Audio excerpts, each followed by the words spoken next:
नमस्कार दोस्तों, सर जी क्लासेस में आपका स्वागत है। तो इस वीडियो में हम लोग जनरल साइंस के प्रीवियस ईयर क्वेश्चन देखेंगे जो कि आपके जेई एएलपी और टेक्नीशियन एग्जाम में पूछे गए थे। तो वो सब जो है यहाँ पे हम लोग कवर करेंगे जिससे कि आपको आइडिया हो जाए क्वेश्चन का लेवल आपका क्या था और आपको जो है टॉपिक्स पे फोकस जो करनी है तो वो आपका जो है किस तरीके का होना चाहिए, कौन से टॉपिक पे। तो वो सब जो है उसी के लिए हमने ये वीडियो जो है आपका सीरीज में लाया हुआ है।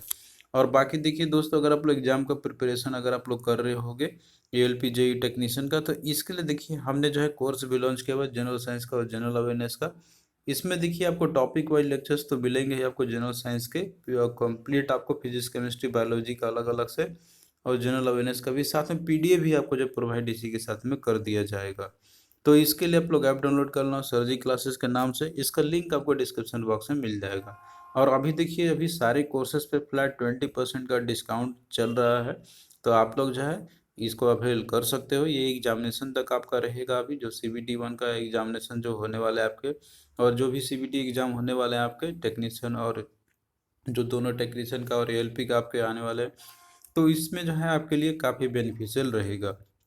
और बाकी देखिए, अगर आप लोग पीडीएफ भी अलग से बाई करना चाहते हो जनरल साइंस का, जैसे कि बायोलॉजी है, फिजिक्स है, केमिस्ट्री है, तो ये भी आप लोग बाई कर सकते हो। लिंक सभी का डिस्क्रिप्शन बॉक्स में दिया हुआ है। और अगर आप लोग जैसे कि प्रिपरेशन कर रहे हो ग्रेड 1 की सिग्नल का, तो इसके लिए भी कोर्स हमने लॉन्च किया हुआ है। सभी पे भी 20% का डिस्काउंट आपको मिल जाएगा। इसमें आपको देखिए कंप्यूटर बेसिक, जनरल अवेयरनेस और बेसिक साइंस इंजीनियरिंग का पूरा कंप्लीट तैयारी कराया जाएगा। तो ये सब ऐप अवेलेबल है, लिंक जो है डिस्क्रिप्शन बॉक्स में दिया हुआ है। और बाकी देखिए जितने भी पीडीएफ है तो वो भी हमने अलग से प्रोवाइड किया हुआ है, इन सबको भी आप लोग बाई कर सकते हो। तो सभी का लिंक आपको डिस्क्रिप्शन बॉक्स में मिल जाएगा। तो देखिए यहाँ पे क्वेश्चन है आपका 7 का, जो कि प्रीवियस ईयर में पूछा गया था आपके जो भी एग्जामिनेशन आपके जेएलपी टेक्नीशियन का। तो हमने सभी जगह से कंपाइल करके लिया हुआ है। तो देखिए क्वेश्चन है कि voltmeter is use to measure. तो देखिए वोल्ट मीटर जो है ना, तो ये यूज क्या था पोटेंशियल डिफरेंस को मेजरमेंट करने के लिए, या फिर आप सिंपली वोल्ट मीटर है तो वोल्टेज आप सिंपली भी आप कर सकते हो इसको। तो यहाँ पे देखिए जो वोल्ट मीटर है, तो ये क्या होता है यहाँ पे, इसके बारे में आप लोग देख ले यहाँ पे थोड़ा सा। तो ये एक डिवाइस है आपका जो कि पोटेंशियल डिफरेंस को मेजर करने के लिए यूज़ करते हैं हम लोग। तो जैसे कोई सर्किट आपका होता है ना, तो उसमें जो भी मान लीजिए एलिमेंट लगे हुए हैं, तो वहाँ पे उसके क्रॉस कितनी जैसे कि वोल्टेज है या फिर अब सर्किट में ही कितना वोल्टेज सप्लाई है, तो आप जो है ये वोल्ट मीटर डिवाइस होता है, इसके थ्रू जो है आप लोग मेजरमेंट कर सकते हो। तो एक्चुअली में देखिए ये आपका एनालॉग या डिजिटल दोनों फॉर्म में आपके होते हैं ये। तो या बाकी देखिए वोल्ट मीटर की अगर बात करते हैं, अगर इससे आपको मेजरमेंट करनी होती है डिवाइस में, तो ये जो हमेशा पैरेलल में ही लगाना होता है, जो भी एलिमेंट रहते हैं उसके पैरेलल में आपको को लगाना होगा। तो उसके थ्रू जो है आप लोग यहाँ पे मेजरमेंट कर सकते हो। और बाकी देखिए जो एक आइडियल वोल्ट मीटर होता है, तो उसके रेजिस्टेंस की बात करते हैं तो उसका इन्फिनाइट होती है, ताकि जो है उससे कोई भी करंट जो है इसमें ड्रॉ नहीं करे यहाँ पे। और पोटेंशियल जो रहती है सर्किट के क्रॉस में, आप लोग उसका ट्रू वैल्यू को मेजरमेंट आप लोग कर सकते हो। तो देखिए ये तो आपका क्या थोड़ा सा ब्रीफ है। बाकी इसका आप लोग डिटेल में जो है देख सकते हो, फिजिक्स का जो लेक्चर है हमने जो प्रोवाइड किया हुआ है ऐप में, वहाँ पे आपको जो पूरा कंप्लीट इसके बारे में आपको इन्फॉर्मेशन मिल जाएगा। आपको जो है एक बार सभी टॉपिक्स को अच्छे से कवर करना होगा, और ये सब जो है आपको पीडीएफ में मिल जाएंगे। और बाकी इसमें जो इलेक्ट्रिक करंट आपका जो दिया हुआ है ना, तो देखिए इलेक्ट्रिक करंट मेजरमेंट करने के लिए जो एमीटर की ज़रूरत पड़ती है। तो एमीटर और वोल्ट मीटर दो ये मेन जो होते हैं यहाँ पे, हालांकि अब मल्टीमीटर भी आता है, तो उससे आप लोग ये सारे एक ही डिवाइस से मेजरमेंट कर सकते हो। नेक्स्ट देखिए क्वेश्चन है आपका यहाँ पे कि which of the following is the property of A solid. तो सॉलिड की प्रॉपर्टी क्या होती है, तो देखिए दिया हुआ है कैन बी कंप्रेस्ड या have a definite shape, have low density या फिर इंटरमोलिकुलर फोर्सेस इनलेस। तो देखिए अगर सॉलिड की बात करते हैं हम लोग, अगर आप लोग स्टेट्स ऑफ मैटर आपने पढ़ा होगा, तो उसमें तीन आपके होते हैं कंस्टेंट्स होते हैं, जैसे कि आपका सॉलिड, लिक्विड और गैस होता है। तो सबका प्रॉपर्टी में अगर बात करें तो जैसे सॉलिड है, तो सॉलिड जो रहते हैं जो ठोस जिसे बोलते हैं हम लोग, तो इनका एक डिफिनिट शेप होता है। और इनका जो है आपका यहाँ पर ये मतलब कि जो इंटरमॉलिक्यूलर जो प्रोसेस होते हैं वो काफ़ी स्ट्रॉन्ग होते हैं इनके अंदर पे, तो इसीलिए इनका एक शेप जो होता है एक डिफिनिट होता है, मतलब जो भी आकार रहेगा इनका उसी फॉर्म में ही रहेगा। चेंजेस नहीं हो, जैसे कि स्टोन या ब्रिक्स हो गया या कोई भी सॉलिड है, तो आप देखते हो कि उसका फॉर्म वही रहेगा, क्योंकि जो इंटरमॉलिक्यूलर फोर्सेस है ना, तो उनके काफ़ी ज़्यादा स्ट्रॉन्ग होते हैं और इस तरीके से पार्टिकल मूव नहीं कर पाते हैं। तो ये आपके होते हैं सॉलिड। और लिक्विड की बात करते हैं तो इनका देखिए जो मॉलिक्यूलर फोर्स है तो उतने ज़्यादा स्ट्रांग नहीं होते हैं लिक्विड के अंदर में। तो इसीलिए लिक्विड का कोई एक डिफिनिट शेप नहीं होता है और इनके अंदर में फ्लूइडिटी होती है। मतलब आप जो भी इसको आप रख दो कंटेनर में तो आपका उसी का फॉर्म ले लेगा। जैसे आप किसी वाटर को आप ग्लास में रखो तो ग्लास का फॉर्म ले लेगा, अगर आप उसी को टब में रखो तो उसका फॉर्म ले लेगा। तो इनका कोई एक डिफिनिट शेप नहीं होती है। एग्जाम्पल में मिल्क और वाटर आपका हो गया। और वहीं गैस की बात करते हैं हम लोग, तो देखिए जो गैस जो होते हैं तो इनका जो इंटरमोलिकुलर फोर्सेस है ना तो वो काफ़ी वीक होती है। और ये बात करते हैं अगर गैस जो है आपका अगर आप रिलीज होगा तो ये जो है फ्रीली मूव कर जाएगा और ये जो है पूरे स्पेस को ऑक्युपाई ये कर लेता है। मतलब आप रूम में जैसे गैस आप रिलीज करोगे तो वो पूरे रूम का ही वो फॉर्म ले लेगा, साइज ले लेगा। तो इस तरीके से देखिए यहाँ पे जो है तीनों के बारे में दिया हुआ है, तो आप लोग जो है इस तरीके से यहाँ पे देखोगे कि प्रॉपर्टी सॉलिड की क्या होती है। तो यहाँ पे देखिए दिया होगा कैन बी कंप्रेस, तो देखिए कंप्रेस तो नहीं कर सकते इनको। और हैव ए डिफिनिट मतलब इनका शेप जो है डिफिनिट होती है, तो ये इसका एक प्रॉपर्टी होती है। तो ऑप्शन बी यहाँ पे राइट आंसर आपका हो जाएगा। और बाकी देखिए इंटरमॉलिक्यूलर फोर्स तो इनका काफ़ी ज़्यादा स्ट्रांग होती है, तो आपका ऐसी गलत है, कंप्रेस भी नहीं कर सकते, डेंसिटी भी कम नहीं होती है, तो इनका जो है डिफिनिट शेप होता है। तो इस तरीके से यहाँ पे जो है आपका ऑप्शन बी करेक्ट है। तो बाकी देखिए आप लोग जो है पीडीएफ में जाके पूरा देख सकते हो और जो है कोर्स में जो आपको प्रोवाइड हमने किया हुआ है तो उससे आप लोग अपना अच्छे से इसका प्रिपरेशन कर सकते हो। नेक्स्ट देखिए क्वेश्चन आपका यहाँ पे कि बीच ऑफ द फॉलोइंग है द लो रजिस्टिविटी, तो इनमें से किसका जो है रजिस्टिविटी लो होती है। तो देखिए यहाँ पे सबसे पहले आपको तो इसके बारे में समझना होगा कि रजिस्टिविटी होती क्या है। तो देखिए इसका मतलब रहता है यहाँ पर कि ऐसे मटेरियल कि जिसमें कि अगर हम लोग बोलते हैं ना अगर रजिस्टिविटी लो है तो इसका मतलब है यहाँ पर कि जो पावर जो होती है ना इलेक्ट्रिक करंट का फ्लो करने का, तो वो उसको रजिस्ट करेगा अपने थ्रू पास होने से। और जो यहाँ पे बात करते हैं कि रेजिस्टेंस जो होता है आपका और रेजिस्टिविटी जो है, तो ये एक्चुअली में रेजिस्टिविटी अपोजिट होता है कंडक्टिविटी का। तो इस तरीके से यहाँ पे जो सब्सटेंस जो दिए हुए हैं ना मतलब कि ऐसा होगा यहाँ पर रेजिस्टिविटी जिसकी लो होगी, तो उसका मतलब है कि उसके थ्रू अगर जैसे कि आपका करंट फ्लो करेगा तो आपका काफ़ी कम होगा उसके थ्रू वहाँ पे। तो इस तरीके से जो नाइक्रोम है आपका इसका जो है लोएस्ट अमाउंट ऑफ रेजिस्टिविटी होती है, लगभग 10 टू द पावर ऑफ आपका -6 ओम जो रहते हैं बाकी अदर एलिमेंट कंपेरिजन में। तो नाइक्रोम जो है इसका आपका राइट आंसर यहाँ पे हो जाएगा इसका आपका यहाँ पर ये। नेक्स्ट देखिए क्वेश्चन आपका यहाँ पे कि scientific names of living being consist of. तो देखिए जो साइंटिफिक नेम जो होते हैं ना लिविंग बींग्स का, तो उसमें जो है क्या होती है, दिया हुआ है 1 वर्ड 2 वर्ड्स या 4 वर्ड्स या फिर मोर देन 4 वर्ड्स। तो देखिए जो साइंटिफिक नेम होता है ना लिविंग बींग्स का, तो उनके अंदर में जो है 2 वर्ड से ही मिल के बने हुए होते हैं। तो देखिए जब आप लोग बायोलॉजी का लेक्चर देखोगे तो उसमें देखिए नोमेनक्लेचर का एक आपका टॉपिक है। तो नोमेनक्लेचर के अंदर में जो है यहाँ पे जैसे कि जो दिए गए हैं तो इसके रूल्स होते हैं कि किस तरीके से नामांकन जो है किया जाता है जितने भी लिविंग लिविंग बींग्स है। तो ये जो नोमेनक्लेचर है तो ये देखिए दिया गया था कार्ल लिनाओइस के द्वारा दिया गया था, तो इसीलिए इनको फादर ऑफ टैक्सोनॉमी भी बोला जाता है। तो जो रूल्स इन्होंने दिया था यहाँ पर नोमेनक्लेचर के लिए, तो ये जैसे कि आपका पहला है कि ये जो है आपका हमेशा एक लैटिन वर्ड से ही रहता है। और दूसरा है कि इनमें जो है हमेशा 2 वर्ड ही रहेंगे, मतलब 2 वर्ड से ही मिलके वो बने, मतलब कि बायनोमियल होते हैं वो, चाहे कोई भी लिविंग बींग्स हो आपका। जैसे कि बात करते हैं ह्यूमन बींग्स का तो उसका देखिए होता है होमोसैपियंस होता है, तो इसमें भी 2 वर्ड से मिलके बना हुआ है आपका। तो एक जो होता है ना यहाँ पे पहला जो होमो है मतलब पहला जो वर्ड है चाहे किसी भी का हो साइंटिफिक नेम नोमेनक्लेचर जो किया जाता है तो उसमें उसका वंश दिखाता है, दूसरा दिखाता है उसका जाति।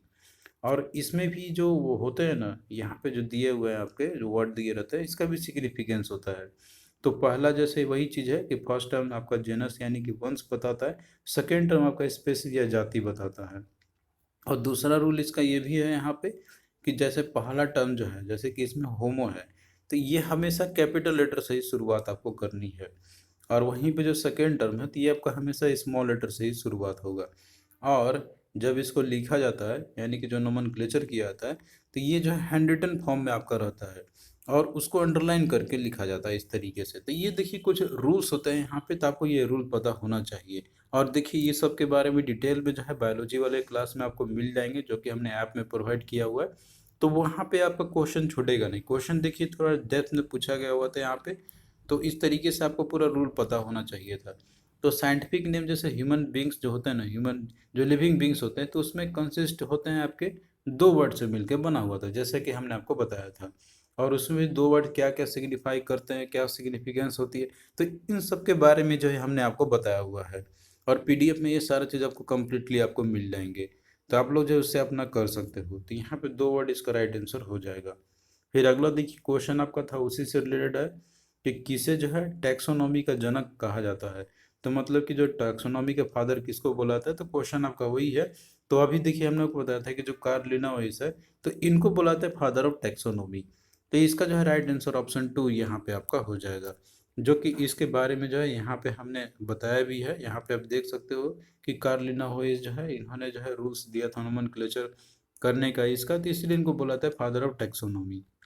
तो बाकी जो है आप लोग देख लेना पीडीएफ से, आप लोग इससे आप अच्छे से तैयारी आप लोग कर सकते हो। नेक्स्ट देखिए क्वेश्चन आपका यहाँ पे कि a mixture of sand and sugar is an example of. तो मिक्सचर जो सैंड और शुगर का है, तो ये एग्जाम्पल किसका है। तो देखिए दोस्तों, इसका जो है यहाँ पे राइट आंसर अगर आपका हो जाए तो आपका हेट्रोजिनस मिक्सचर आपका हो जाएगा। तो देखिए सैंड और शुगर जब आप लोग इन दोनों को आपस में मिलाओगे यहाँ पे, तो पार्टिकल जो होते हैं ना, तो इजीली आपको सैंड और शुगर आपको मतलब कि जब मिलाओगे इनको तो आपको दिख जाएंगे। तो ऐसे सब्सटेंस मतलब ऐसे जो होते हैं मिक्सचर जो होते हैं, जिनके हम लोग जो है देख सकते हैं इजीली उनको, यहाँ पे डिफरेंट पार्ट जो रहते हैं यहाँ पे उनका कंपोजिशन को हम लोग देख सकते हैं अपने नेकेड आई से, तो उसको बोलते हैं हम लोग हेट्रोजेनस मिक्सचर बोलते हैं। तो इसीलिए ये आपका एग्जांपल है हेट्रोजेनस का। और बाकी देखिए सस्पेंशन, होमोजेनियस मिक्सचर, ये कोलाइडल सॉल्यूशन, ये सब क्या होते हैं। तो इन सबको भी जो है समझने के लिए आपको जो है केमिस्ट्री का पोर्शन आपको देखना होगा यहाँ पे। तो जैसे कि मिक्सचर जो होते हैं आपके, तो ये बहुत तरीके के होते हैं। जैसे होमोजेनस मिक्सचर है, तो इनमें जो है तो है कि जो मतलब कि जो ऐसा सॉल्यूशन होगा कि इसमें यूनिफॉर्म कंपोजिशन होती है सभी जो मिक्सचर होते हैं इनके अंदर में। मतलब कि आप जो है इसके अंदर में कंपोजिशन को अपने नेकेड आई से नहीं देख सकते हो कि जैसे उसमें क्या है आपका। तो जैसे कि बात करते हैं हम लोग यहाँ पे, ये आपका जैसे कि एयर है, जो नाइट्रोजन या ऑक्सीजन या फिर जो रहते हैं मेन कंस्टिट्यूएंट जो रहते हैं उसके अंदर में, तो आप लोग उनको जो है नहीं देख सकते हो। उसी तरीके से हनी हो गया, या फिर जो है साल्ट या शुगर का सॉल्यूशन जो आपका होता है, तो इसमें जो है आप लोग अलग अलग कंपोनेंट को नहीं देख सकते हो। मतलब ये होमोजेनियस मिक्सचर आपके होते हैं। और वहीं पे हेट्रोजेनियस मिक्सचर की बात करते हैं, तो इसमें जो है जो पार्टिकल जो रहते हैं, तो आप उनको जो है इजिली देख सकते हो। मतलब इसमें नॉन यूनिफॉर्म कंपोजिशन होती है। अब जैसे कि बात करते हैं हम लोग कि जो ऑयल है इसको जब मिक्स करते हैं वाटर में, तो इसमें जो है कंपोजिशन आप इजीली देख सकते हो। वाटर ऑयल आपका अलग अलग आपको दिख जाएंगे। उसी तरीके से जैसे कि आपका सैंड और वाटर हो गया, तो इसमें भी आपको विजिबल दिख जाएगा सैंड और वाटर अलग अलग। उसी तरीके से जो हेट्रोजेनस मिक्सचर की अगर एग्जांपल की बात करते हैं, तो इसमें आपका सस्पेंशन और कोलाइड भी आपके होते हैं। लेकिन ये क्या होते हैं, तो ये सब जो है आपको और डिटेल में समझना होगा, जो कि पीडीएफ में हमने दिया हुआ, या फिर लेक्चर्स आप लोग फॉलो करोगे तो उसमें आपको ये सारी चीज़ क्लियर हो जाएंगे कि सस्पेंशन क्या होता है, कोलाइड्स क्या होते हैं। तो यहाँ पे देखिए क्वेश्चन आपका उसी से रिलेटेड आपका एक और है यहाँ पे कि a heterogeneous mixture in which the solid particles do not dissolve but remain suspended throughout the bulk of the medium is known as। तो देखिए ये जो है ना आपका, ये सस्पेंशन का ही सिंपली ये डेफिनेशन दिया हुआ है यहाँ पे कि जैसे हमने आपको बताया था कि जो सस्पेंशन या कोलाइडल जो है, तो ये हेट्रोजेनस मिक्सचर के एग्जाम्पल तो हैं ही, लेकिन इसमें जो सॉलिड पार्टिकल जो होते हैं ना, तो वो जो है आपका डिजॉल्व पूरी तरीके से नहीं होते हैं। और वो जो है पूरे मतलब जो बल्क मीडियम जो होते हैं ना, तो वो पूरे में आपको जो है ये सस्पेंडेड आपको दिखाई देते हुए मिलेंगे। तो इसीलिए इनको बोला जाता है सस्पेंशन।